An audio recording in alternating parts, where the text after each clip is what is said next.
নমস্কার বন্ধুরা, কেমন আছো সবাই? দৈনিক কথা বলে নতুন একটি ব্লগে সবাইকে জানাই অনেক অনেক ওয়েলকাম। তো বৌদির ভাইয়ের বিয়ের দিন দেখতেই পাচ্ছ, একদম টোটো এসে কিন্তু হাজির। আর রেডি হয়ে বেরিয়ে পড়েছিলাম। তবে জানো তো, ঘুম থেকে উঠে সমস্ত কাজ সেরে স্নান করে তবে বেরিয়ে পড়েছিলাম। আর সাথে তো বাবু আর বরমশাই ছিল। তবে শীতের দিনে কিন্তু কোথাও যাওয়াটা খুব একটা চাপের হয়ে যায়। তবে শীতের দিনে কিন্তু যেতেও ভালো লাগে। তো যাই হোক, এই যে ট্রলিতে কিন্তু ছিল 3 জনার জামা কাপড়। তো সেই জন্য না, ট্রলিটা কিন্তু অনেকটাই ভারী হয়েছিল।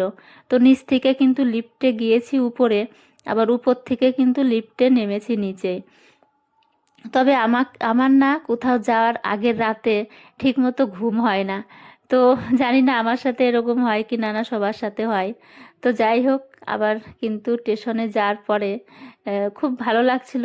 তো অপেক্ষা ছিল কিন্তু ট্রেন আসার। তো যাই হোক, ট্রলিটা কিন্তু আমি খুব একটা নিচ্ছিলাম না, বাবুই নিচ্ছিল। তো আমি একটু ভিডিও করার জন্য নিয়েছিলাম। তবে তোমাদের সাথে আমি নেক্সট ভিডিও শেয়ার করব যে বৌদির বাবার বাড়ি যাওয়ার পরে কি কি করেছি। তো ঠিক আছে, কেমন লাগলো জানিও। সবাই ভালো থেকো, টাটা।